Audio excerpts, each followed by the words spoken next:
I'm setting up not single leg forward. What happens to your gun when it goes off? Recoils. Now I'm recoiling onto one leg. That gun is going wherever the fuck it wants. So as it recoils, it's going anywhere. You do one leg forward, dig the backs in. When this recoils, that front leg is hitting the same hole every time. So when standing in a tripod, you always go single leg forward. So as this gun recoils, it can't teeter. It's going straight forward, straight backwards every shot. That's how you get recoil management where it's not kicking off. Same with your body position, okay? So as I'm gonna build the position, I'm building it to what I'm shooting. So if I'm going to be shooting the mule deer, I find my mule deer, I set my tripod up, it's set up like so, okay? I like sternum level. This is more of a, not a PRS gun, it's a little bit more of a hunting rifle, it's a little heavier, but same thing, it's not weighted to be a stable position that we would normally have. So for me, I'm going right in front of my mag well. I keep a little bit of weight behind, but right there is good.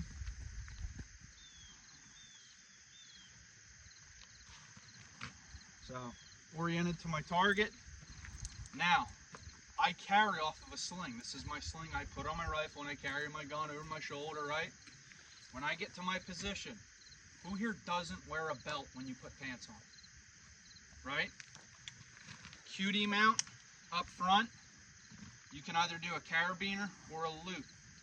I pop my belt, I punch through right here. This is why it's good to have the right sling. This sling is a very easy cinching sling, changes lengths. So when I get behind my gun, I have this. Now because it's at my waist, what it's doing is it's pulling tension down into the back legs of my tripod. Okay, I'm not pulling my gun backwards, I'm pulling my gun down and into my back legs and into my hog saddle.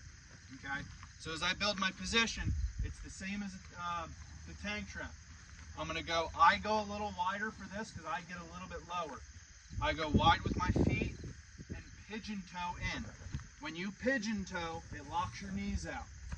Now it's not muscular strength of me standing here shaking. When I lock my knees out and go bone on bone, now it's a straight bone, that's solid support.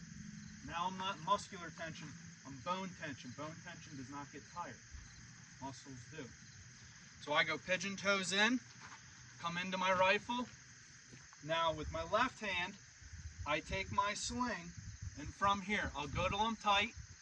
So right here, it's a little tight, like that's about as tight as I can pull it. Hips in, pull a little bit. Tension.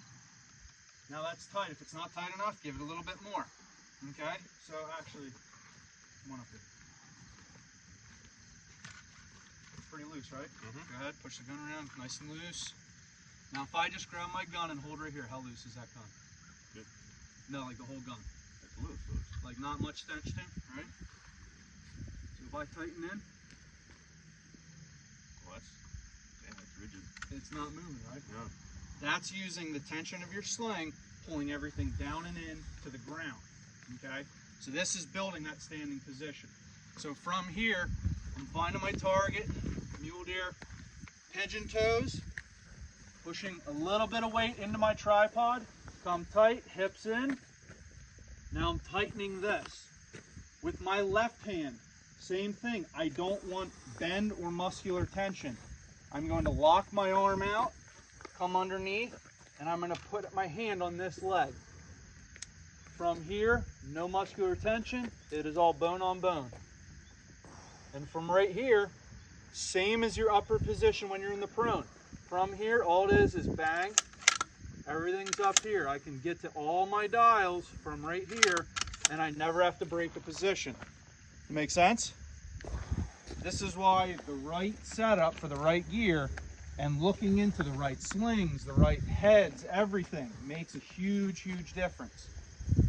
This might not look super stable. This is shootable out to 1,000 yards. No problem. If you ever shoot at Mifflin, you get contact with this at 1,000 yards constant. Bring it around the leg and then you just twisting. turn that and see how it brings the front of the rifle down. And that then takes the tension and the slop out of the ball head also, and it's a little bit quicker. It's a little quicker if you don't have time to buckle in. We always call it the throttle, because you're just coming in, grabbing your throttle, come in, and you're just using that sling. With this one, if you don't have the time, the only other thing we did is we would take this to the other side of the rifle, because all left side pulls it a little bit. Go across rifle, it helps keep it a little more stable. It's quicker. It puts a little bit of left tension. If you're a righty, it puts a little bit of left tension on your rifle.